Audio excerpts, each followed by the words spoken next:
Make every night a wonderful journey, no matter where you are. Good night, sweet dreams. The first story, The Yellow Wallpaper. The Yellow Wallpaper, 1890 by Charlotte Perkins Gilman. Story copied from the Wikisverse. It is very seldom that mere ordinary people like John and myself secure ancestral halls for the summer. A colonial mansion, a hereditary estate, I would say a haunted house, and reach the height of romantic felicity, but that would be asking too much of fate. Still, I will proudly declare that there is something queer about it, else why should it be let so cheaply? And why have stood so long untenanted? John laughs at me, of course, but one expects that in marriage. John is practical in the extreme. He has no patience with faith, an intense horror of superstition, and he scoffs openly at any talk of things not to be felt and seen and put down in figures. John is a physician, and perhaps I would not say to a living soul, of course, but this is dead paper, and a great relief to my mind. Perhaps that is one reason I do not get well faster. You see, he does not believe I am sick.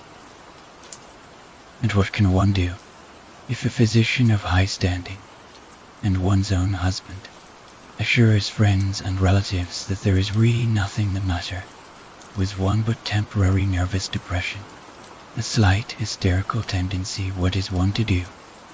My brother is also a physician, and also of high standing, and he says the same thing.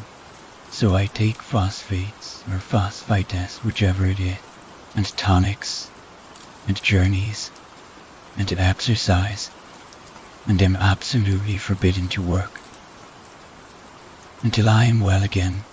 Personally, I disagree with their ideas. Personally, I believe that congenial work, with excitement and change, would do me good. But what is one to do? I did write for a while in spite of them, but it does exhaust me a good deal, having to be so sly about it, or else meet with heavy opposition. I sometimes fancy that my condition, if I had less opposition, and more society, and stimulus. But John says the very worst thing I can do is to think about my condition, and I confess it always makes me feel bad. So I will let it alone, and talk about the house, the most beautiful place. It is quite alone, standing well back from the road, quite 3 miles from the village. It makes me think of English places that you read about, for there are hedges and walls and gates that lock, and lots of separate little houses for the gardeners and people. There is a delicious garden. I never saw such a garden, large and shady, full of box-bordered paths, and lined with long grape-covered arbors with seats under them. There were greenhouses too, but they are all broken now. There was some legal trouble, I believe, something about the heirs and co-heirs. Anyhow, the place has been empty for years. That spoils my ghost lines, as I am afraid, but I don't care. There is something strange about the house. I can feel it. I even said so to John one moonlight evening, but he said what I felt was a draft and shut the window. I get unreasonably angry with John sometimes. I'm sure I never used to be so sensitive. I think it is due to this nervous condition. But John says if I feel so, I shall neglect proper self-control. So I take pains to control myself, before him, at least, and that makes me very tired. I don't like our room a bit. I wanted one downstairs that opened on the piazza. It has all over the window, and such pretty old-fashioned chintz hangings. But John would not hear of it. He said there was only one window, and not room for 2 beds. and no near room for him if he took another. He is very careful and loving, and hardly lets me stir without special direction. I have a scheduled prescription for each hour in the day. He takes all care from me, and so I feel basely ungrateful not to value it more. He said we came here solely on my account, that I was to have perfect rest, and all the air I could get. Your exercise depends on your strength, my dear, and your food somewhat on your appetite, but air you can absorb all the time. So we took the nursery at the top of the house. It is a big airy room, the whole floor nearly, with windows that look all ways, and air and sunshine go, for it was nursery first, and then playroom and gymnasium, I should judge, for the windows are barred for little children, and there are rings and things in the walls. The paint and paper look as if a boys' school had used it. It is stripped off the paper in great patches all around the head of my bed, about as far as I can reach, and in a great place on the other side of the room low down. I never saw a worse paper in my life. One of those sprawling flamboyant patterns committing every artistic sin. It is dull enough to confuse the eye in following, pronounced enough to constantly irritate and provoke study, and when you follow the layman's certain curves for a little distance they suddenly commit suicide, plunge off at outrageous angles, destroy themselves in unheard of contradictions. The color is repellent, almost revolting, a smouldering and clean yellow, strangely faded by the slow turning sunlight. It is a dull yellow yet lurid orange in some places, a sickly sulphur tint in others. No wonder the children hated it. I should hate it myself if I had to live in this room long. There comes John, and I must put this away. He hates to have me write a word. We have been here 2 weeks, and I haven't felt like writing before, since the first day. I am sitting by the window now, up in this atrocious nursery, and there is nothing to hinder my writing as much as I please, save lack of strength. John is away all day, and even some nights, when his cases are serious. I am glad my case is not serious. But these nervous troubles are dreadfully depressing. John does not know how much I really suffer. He knows there is no reason to suffer, and that satisfies him. Of course, it is only nervousness. It does weigh on me so not to do my duty in any way. I meant to be such a help to John, such a real rest and comfort, and here I am a comparative burden already. Nobody would believe what an effort is to do what little I am able, to dress and entertain, and other things. It is fortunate Mary is so good with the baby, such a dear baby, and yet I cannot be with him. It makes me so nervous. I suppose John never was nervous in his life. He laughs at me so about this wallpaper. At first, he meant to repaper the room, but afterwards, he said that I was letting it get the better of me, and that nothing was worse for a nervous patient than to give way to such fancies. He said that after the wallpaper was changed, it would be the heavy besta, and then the barred windows, and then that gate at the head of the stairs, and so on.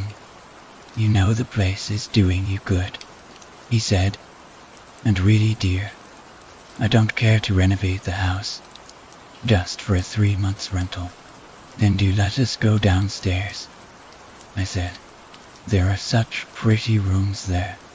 Then he took me in his arms, and called me a blessed little goose, and said he would go down to the cellar, if I wished, and have it whitewashed into the bargain. But he is right enough about the beds and windows and things.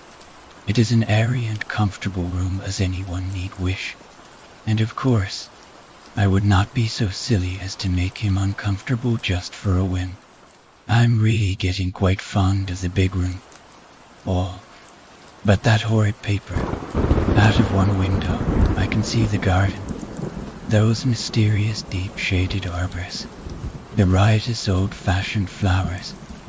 And bushes and gnarly trees. Out of another I get a lovely view of the bay and a little private wharf belonging to the estate. There is a beautiful shaded lane that runs down there from the house. I always fancy I see people walking in these numerous paths and arbors, but John has cautioned me not to give way to fancy in the least. He says that with my imaginative power and habit of story making, a nervous weakness like mine is sure to lead to all manner of excited fancies, and that I ought to use my will and good sense to check the tendency. So I try. I think sometimes that if I were only well enough to write a little, it would relieve the press of ideas and rest me, but I find I get pretty tired when I try. It is so discouraging not to have any advice and companionship about my work. When I get really well, John says we will ask Cousin Henry and Julia down for a long visit. But he says he would as soon put fireworks in my pillowcase as to let me have those stimulating people about now. I wish I could get well faster. But I must not think about that. This paper looks to me as if it knew what a vicious influence it had.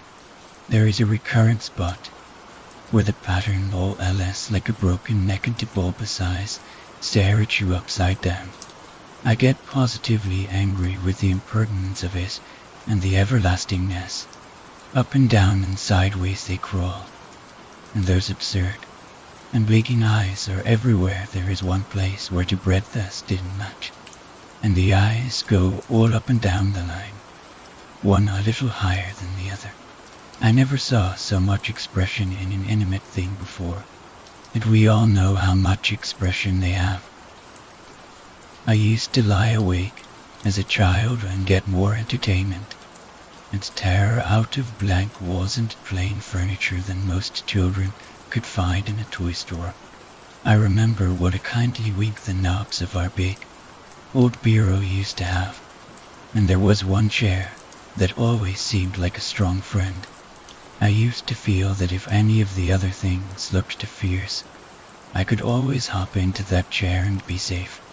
The furniture in this room is no worse than inharmonious, however, for we had to bring it all from downstairs. I suppose when this was used as a playroom they had to take the nursery things out, and no wonder. I never saw such ravages as the children have made here. The wallpaper, as I said before, is torn off in spots, and it's sticky closer than a brother. They must have had perseverance, as well as hatred. Then the floor is scratched and gouged and splintered.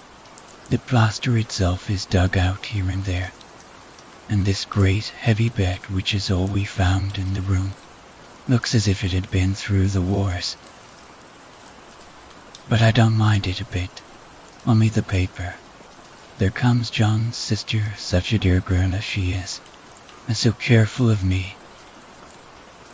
I must not let her find me writing. She is a perfect and enthusiastic housekeeper, and hopes for no better profession. I verily believe she thinks it is the writing which made me sick, but I can write when she is out, and see her a long way off from these windows. There is one that commands the road, a lovely shaded winding road, and one that just looks off over the country. A lovely country, too, full of great elms and velvet meadows. This wallpaper has a kind of sub-pattern in a different shade, a particularly irritating one, for you can only see it in certain lights, and not clearly then. But in the places where it isn't faded and where the sun is just so, I can see a strange, provoking, formless sort of figure that seems to skulk about behind that silly and conspicuous front design. There's sister on the stairs. Well, the 4th of July is over. The people are gone and I am tired out. John thought it might do me good to see a little company. So we just had Mother and Nellie and the children down for a week. Of course I didn't do a thing Jenny sees do everything now, but it tired me all the same. John says if I don't pick up faster, he shall send me to where Mitchell in the fall. But I don't want to go there at all. I had a friend who was in his hands once, and she says he's just like John and my brother, only more so. Besides, it is such an undertaking to go so far. I don't feel as if it was worthwhile to turn my hand over for anything, and I'm getting dreadfully fretful and querulous. I cry at nothing, and cry most of the time. Of course, I don't when John is here, or anybody else, but when I am alone. And I am alone a good deal just now. John is kept in town very often by serious cases, and Jenny is good and lets me alone when I want her to. So I walk a little in the garden, or down that lovely lane, sit on the porch under the roses, and lie down up here a good deal.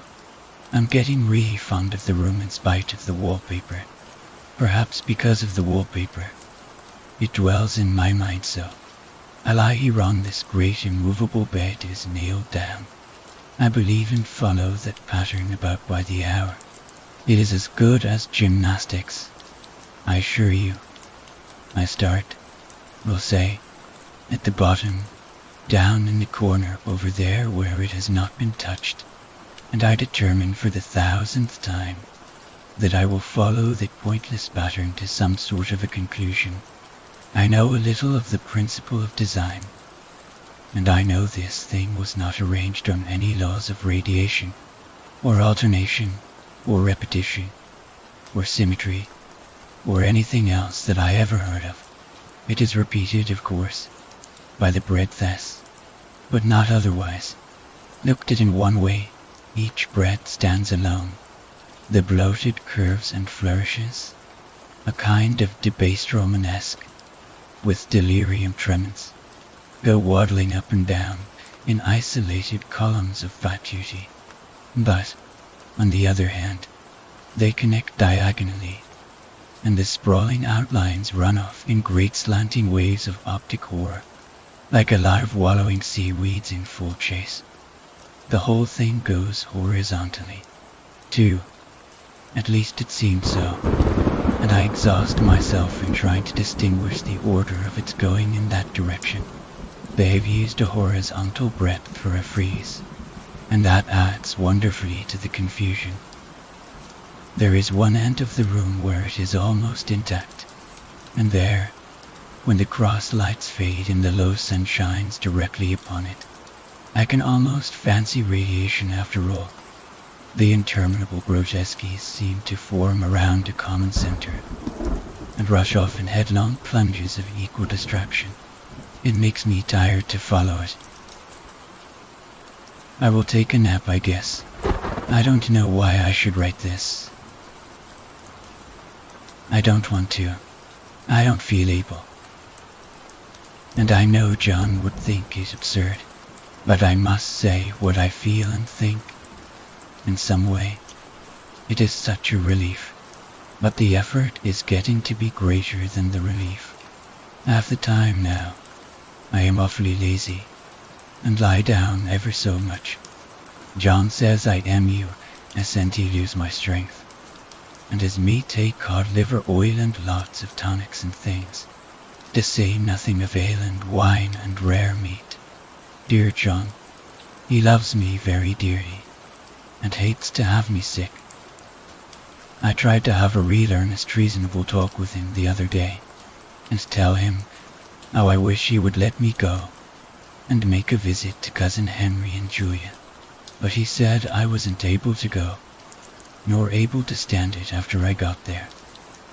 And I did not make out a very good case for myself, for I was crying before I had finished.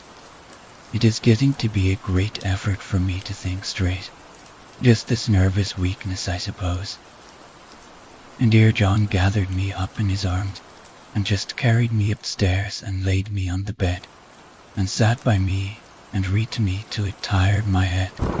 He said I was his darling and his comfort and all he had, and that I must take care of myself for his sake and keep well.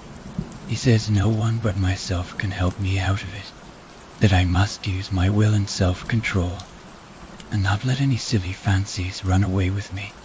There's one comfort: the baby is well and happy, and does not have to occupy this nursery with the horrid wallpaper. If we had not used it, that blessed child would have. What a fortunate escape. Why, I wouldn't have a child of mine, an impressionable little thing, live in such a room for worlds. I never thought of it before.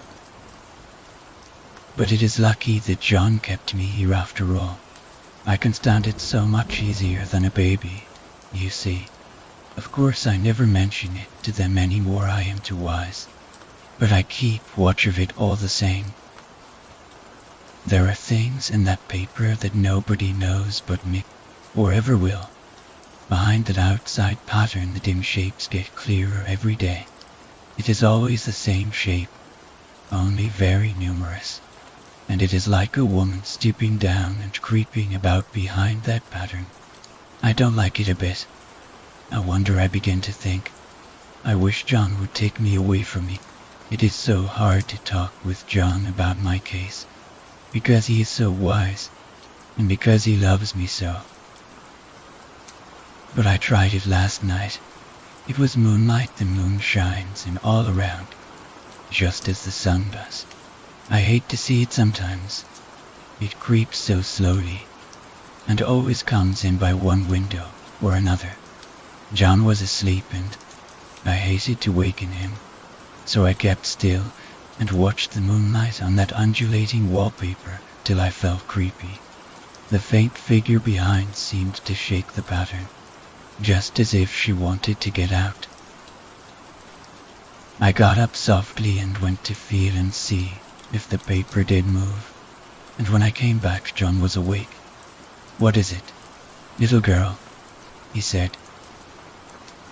"Don't go walking about like that. You'll get cold."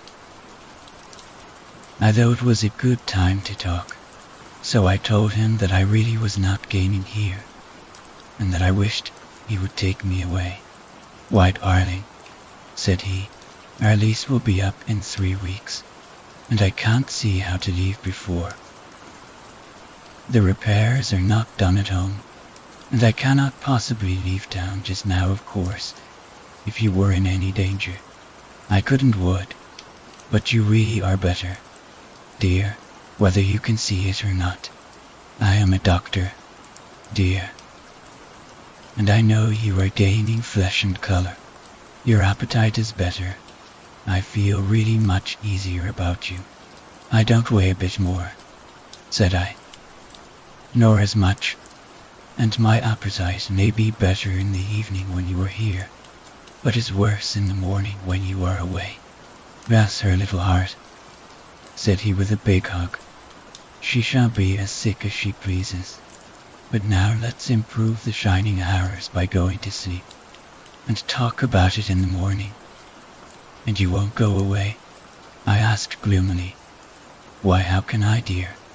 It is only 3 weeks more, and then we will take a nice little trip of a few days while Jenny is getting the house ready. Really, dear, you are better. Better in body, perhaps," I began, and stopped short, for he sat up straight and looked at me with such a stern, reprobative look that I could not say another word. "My darling," said he, "I beg of you, for my sake and for our child's sake, as well as for your own, that you will never for one instant let that idea enter your mind. There is nothing so dangerous, so fascinating, to a temperament like yours. It is a false and foolish fancy. Can you not trust me as a physician when I tell you so?" So of course I said, "No more on that score," and we went to sleep before long. He thought I was asleep first, but I wasn't, and lay there for hours trying to decide whether the front pattern and the back pattern really did move together or separately. On a pattern like this, by daylight, there is a lack of sequence, a defiance of law. That is a constant irritant to a normal mind. The color is hideous enough, and unreliable enough, and infuriating enough, but the pattern is torturing. You think you have mastered it, but just as you get well underway in following, it turns a back somersault, and there you are. It slaps you in the face, knocks you down, and tramples upon you.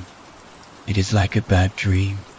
The outside pattern is a florid ibex, reminding one of a fungus.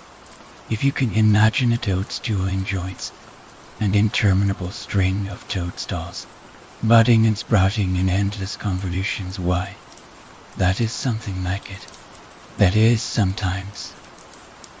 There is one marked peculiarity about this paper, a thing nobody seems to notice but myself, and that is that it changes as the light changes. When the sun shoots in through the east window, I always watch for that first long, straight ray. It changes so quickly that I never can quite believe it. That is why I watch it always. By moonlight the moon shines, and all night when there is a moon, I wouldn't know it was the same paper. At night, in any kind of light, in twilight, candlelight, lamplight, and worst of all by moonlight, it becomes bars, the outside pattern I mean, and the woman behind it as plain as can be. I didn't realize for a long time what the thing was that showed behind, that dims a pattern, but now I am quite sure it is a woman. By daylight she is subdued, quiet. I fancy it is the pattern that keeps her so still. It is so puzzling, it keeps me quiet by the hour. I lie down ever so much now. John says it is good for me, and to sleep all I can. Indeed, he started the habit by making me lie down for an hour after each meal. It is a very bad habit, I am convinced, for you see I don't sleep, and that cultivates deceit, for I don't tell them I'm awake. Oh no, the fact is I am getting a little afraid of John. He seems very queer sometimes, and even Jenny has an inexplicable look. It strikes me occasionally, just as a scientific hypothesis, that perhaps it is the paper. I have watched John when he did not know I was looking, and come into the room suddenly on the most innocent excuses, and I've caught him several times looking at the paper, and Jenny too. I caught Jenny with her hand on it once. She didn't know I was in the room, and when I asked her in a very quiet voice, with the most restrained manner possible, what she was doing with the paper, she turned around, as if she had been caught stealing, and looked quite angry, asked me why I should frighten her so. Then she said that the paper stained everything it touched, that she had found yellow smooches on all my clothes and John's, and she wished we would be more careful. Did not that sound innocent? But I know she was studying that pattern, and I am determined that nobody shall find it out but myself. Life is very much more exciting now than it used to be.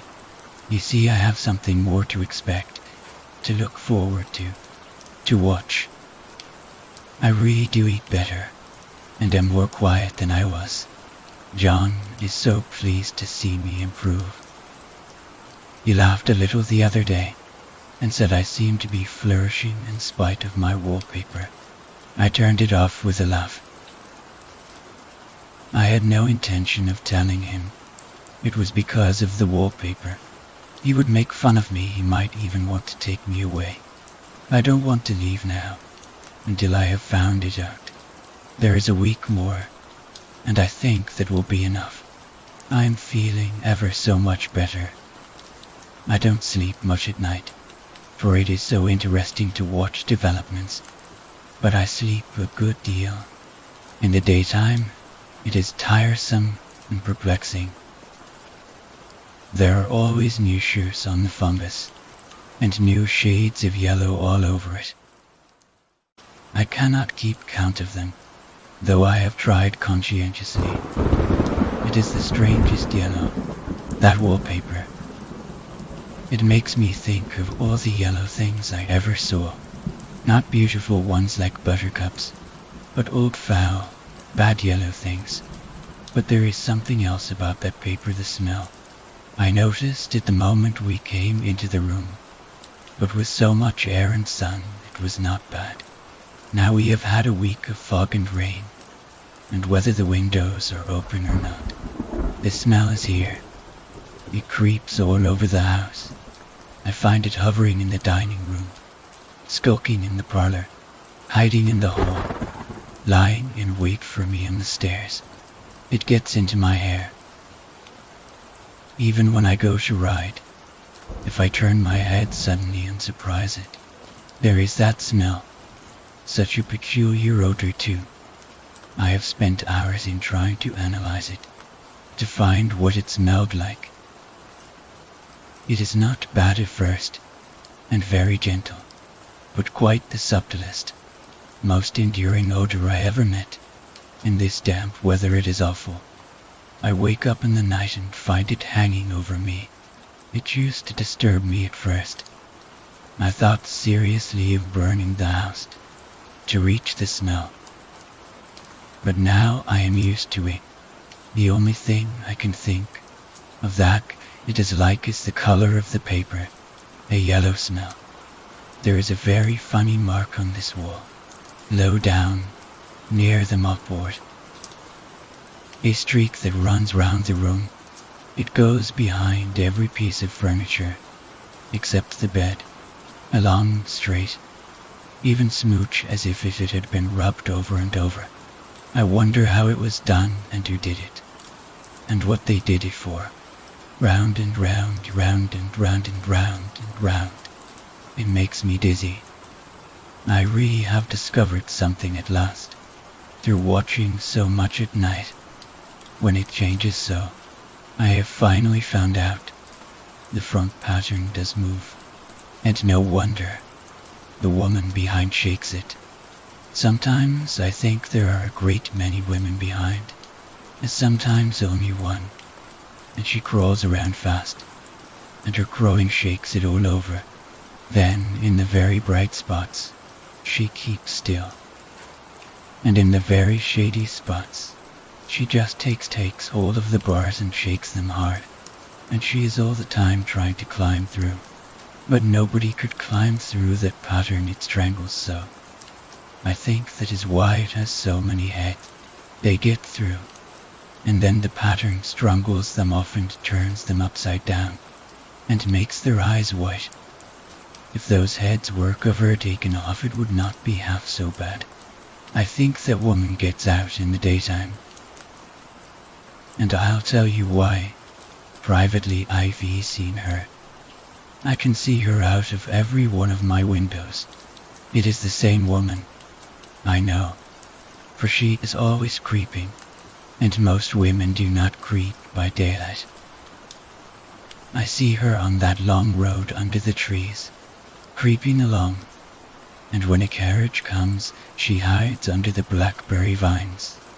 I don't blame her a bit. It must be very humiliating to be caught creeping by daylight. I always lock the door when I creep by daylight.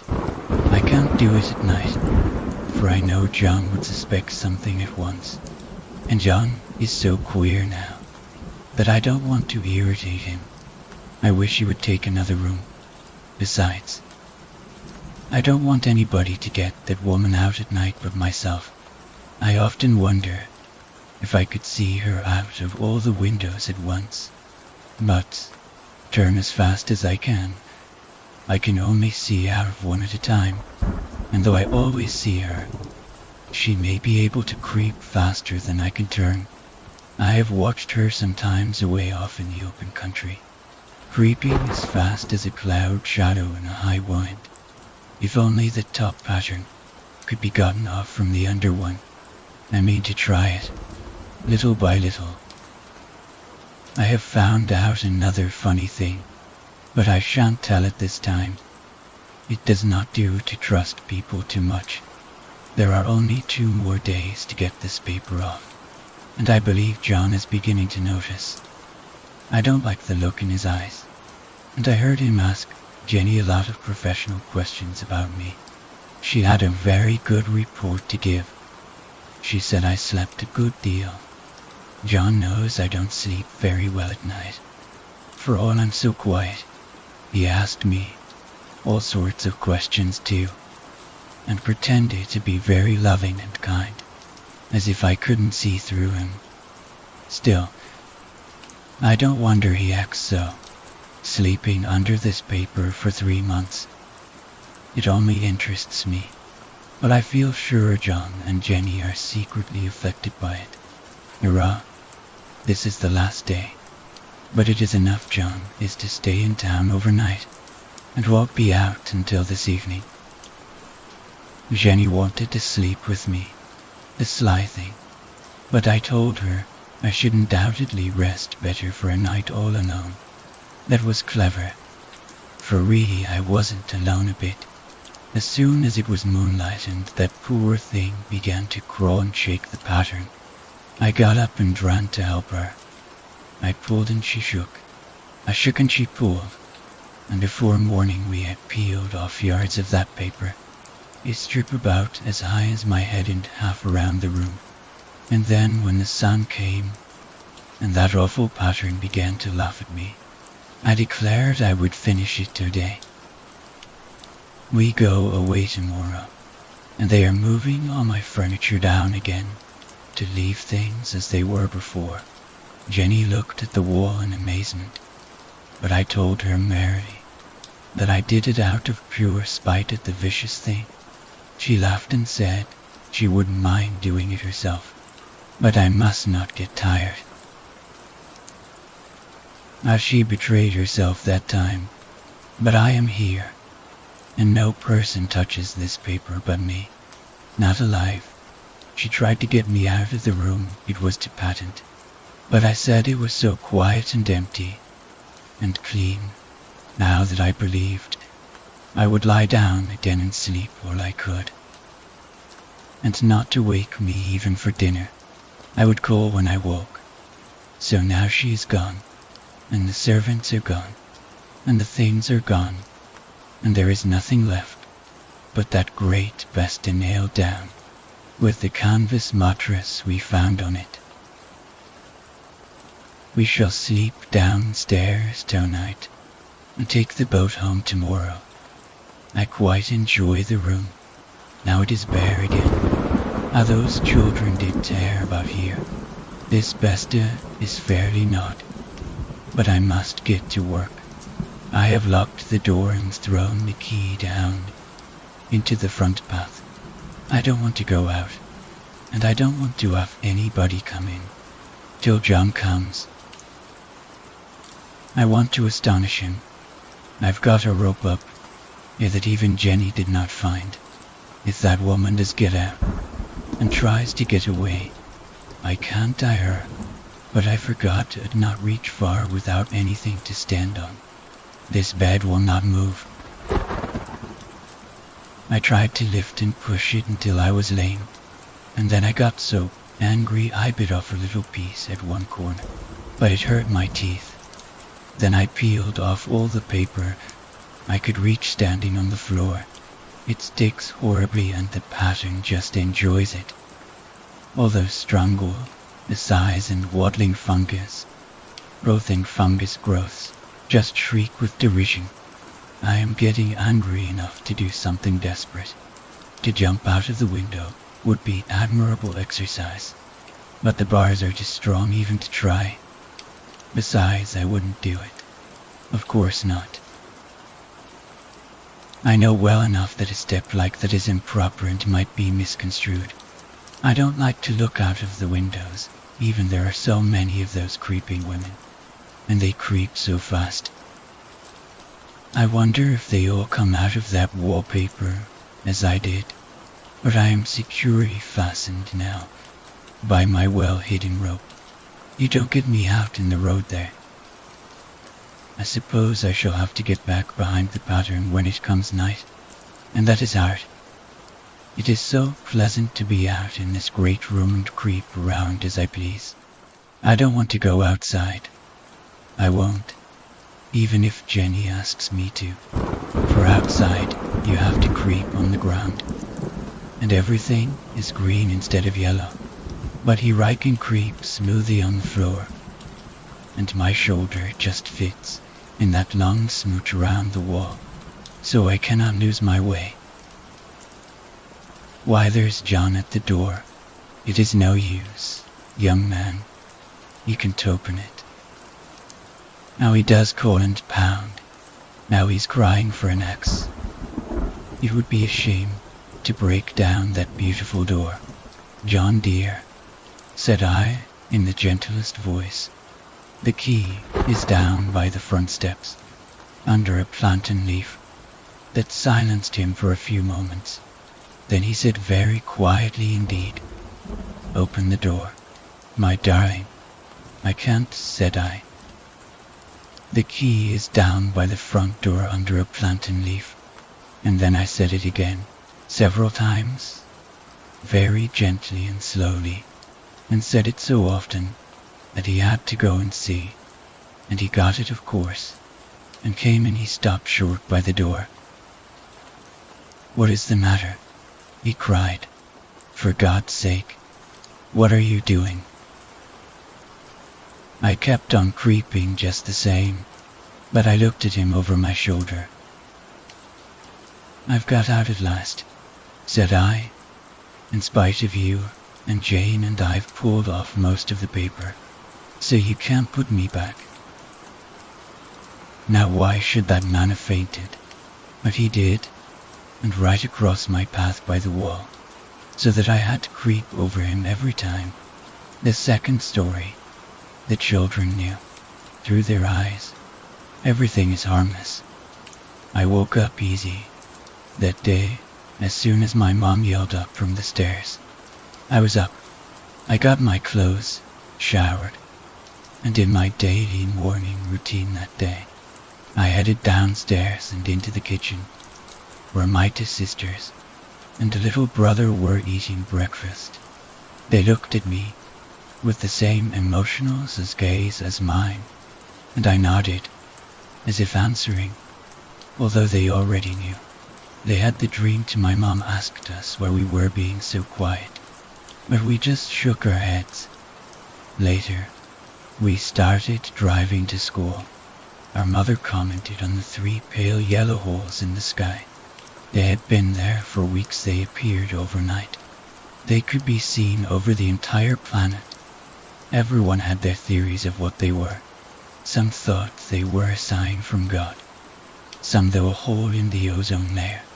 They may have been right, but no one knew, but the children knew what it did. It caused the end as we drove. We saw children and teenagers, all with the same emotional gaze as us. They all had the dream, till they all knew.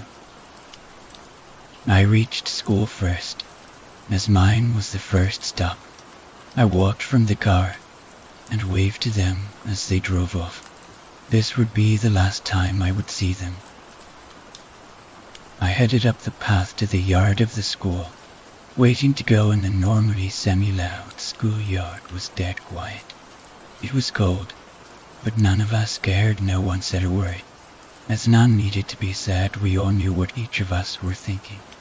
As a matter of fact, we knew what every child under 17 was thinking that day. That one part of our mind hadn't been corrupted yet, and let us have the dream. We didn't tell anyone, not our parents, aunts, uncles, grandparents, or anyone older than 17. Only we, the children, knew. It was time to go in, and we did just that. We entered in orderly lines, the first time in, well, ever. Our teacher stared in amazement. As we quietly entered our classrooms and took our seats, we did our work as we were told, although there wasn't really a point to it. It wouldn't matter anymore, nothing mattered. At 11:45 a.m., every student looked at one another. We all nodded in silent agreement, and despite the protest of our teachers, marched out of the school in unison and into the yard. We stood in silence, looking up at the sky. Nothing had changed yet, but soon some who cared about each other hugged, and those who loved each other, or if someone had a crush on someone, kissed. To my surprise, I was kissed. I didn't know her name, and I don't think I had even saw her before she put on a small, sad smile, and she held both of my hands. I put on the same smile, and all of us looked up in near unison at the sky. The 3 yellow holes blazed. A white erupted from the center, and soon everything went white. The shrieks of adults could be heard, but not children. The children weren't scared, the children knew. The third story, one's imagination. The first 10 minutes of my showers are usually spent just standing below the stream of hot water, various fantasies of my boyfriend and pondering of life flowing through my head as the water runs through my hair and down my back, and this shower was no exception. So, standing there in the shower, my head turned towards the ceiling, droplets of water pelting across my face, I let my mind wander across topics like morality and religion. I'd already made my mind up on both of the topics, mind you, but it's always fun to toss an idea around in your head again. Time passed as I had no perception of it. Being lost in my thoughts, it was as foreign a thought to me as Hinduism to a Mormon. Finally dredging up enough motivation to break from my self-induced trance, though I grabbed a bottle of shampoo and uncapped it, letting a dollop of the slimy material fall into my open palm before lather. Rinse, repeating as the instructions would say okay. I skipped the repeat step.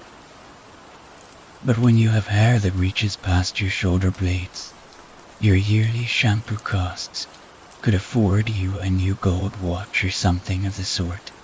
I reached for the conditioner this time. I like my hair to be smooth and shiny on top of clean, but stopped. I could swear I heard a sound, but no, just my imagination. I knew well enough by now that if I did hear a sound without a definite source, that I shouldn't trust it to be real regardless. I used to hallucinate until about age 14, and I've been leery of them starting again. I reached again for the conditioner, but stopped again as well. No sound this time, just a feeling. I can't even claim that I thought something would happen if I grabbed the bottle. It was just that, in the back of my mind, I could feel something was off. So I stood there, the water still raining down onto me, running over my breasts, down my back, on my feet, ending its short journey in the drain of the shower, unable to shake the feeling maybe I did hear something. I couldn't just let it sit, turning over in my head. Running an idea through your mind on repeat is usually fun. I abruptly ended my shower, turning the flow valve to off. If there wasn't a sound, which any sane person would know there couldn't have been, I could condition my hair, then grabbing a towel now.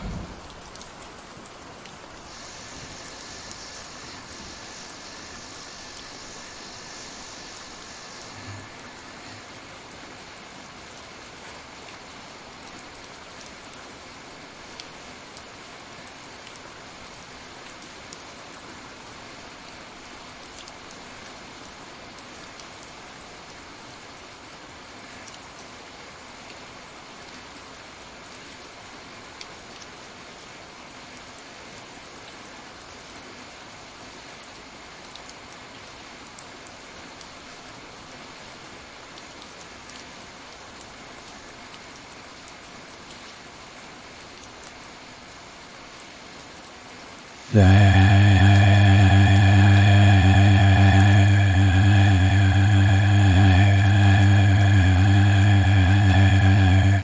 I wrapped it around my torso, covering anything a prospective peeping Tom might want to catch a glimpse of, reaching for the bathroom door handle, so that I may investigate the living room.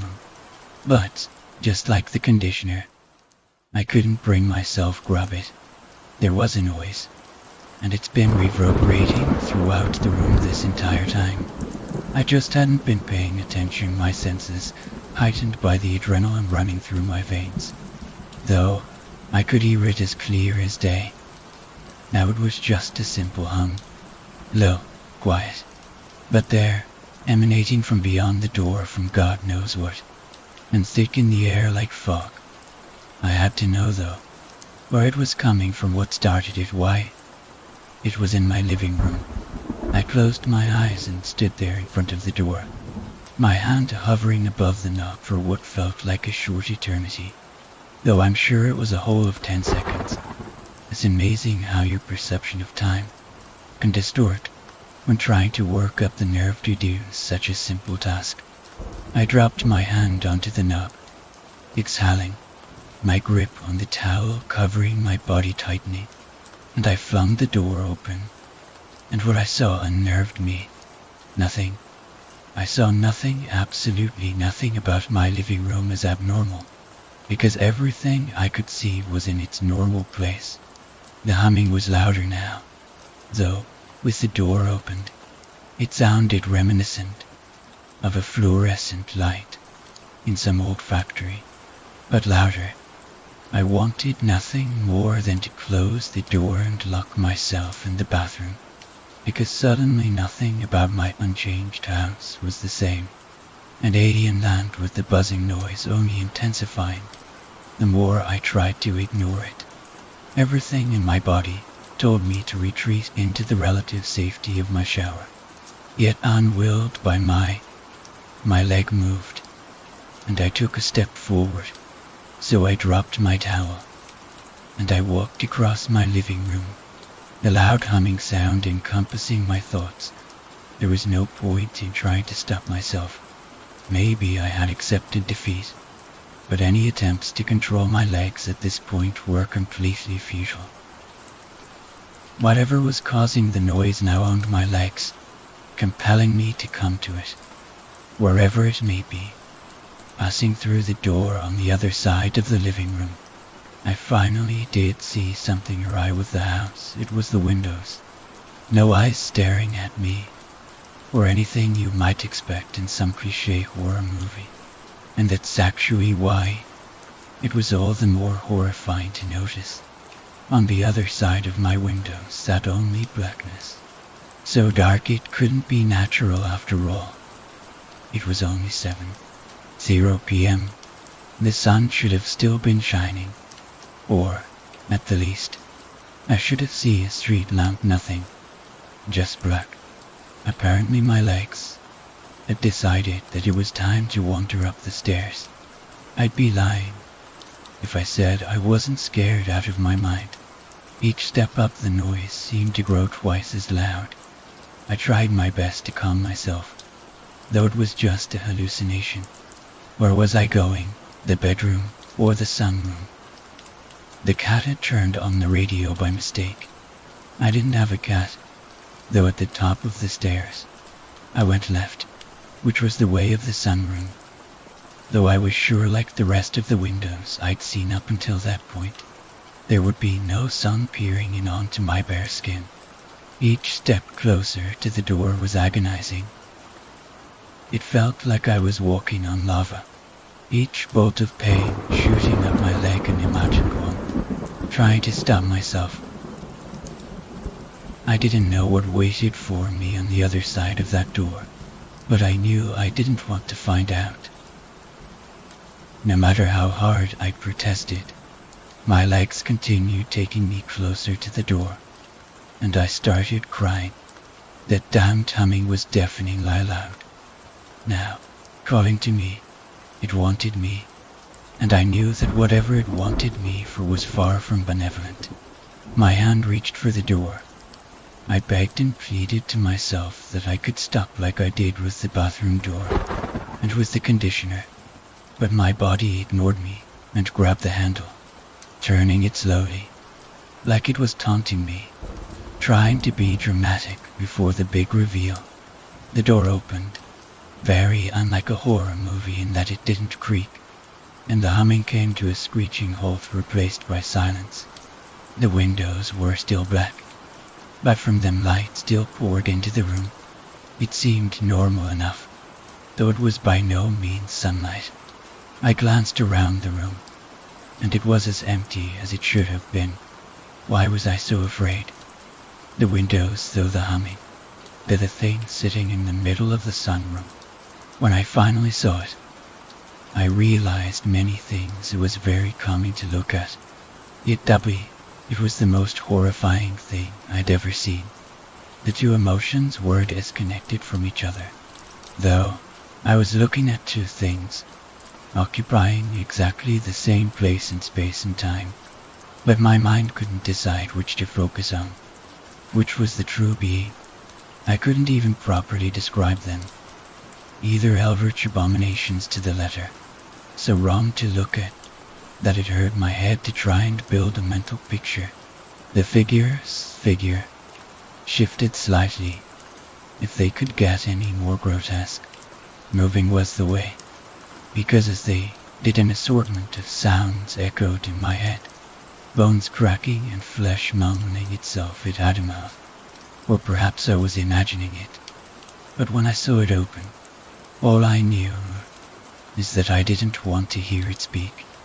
I closed my eyes, tears running from the corners again, too afraid to look at it anymore, or to hear it speak. And I opened them, still in the shower, my arm outstretched for the conditioner. It was a hallucination after all. Their return wasn't exactly joyous, but it was easier knowing that it was all just imagined, the remnant mix of emotions still flowing through my mind. I sighed, my hand closing around the conditioner. Easy.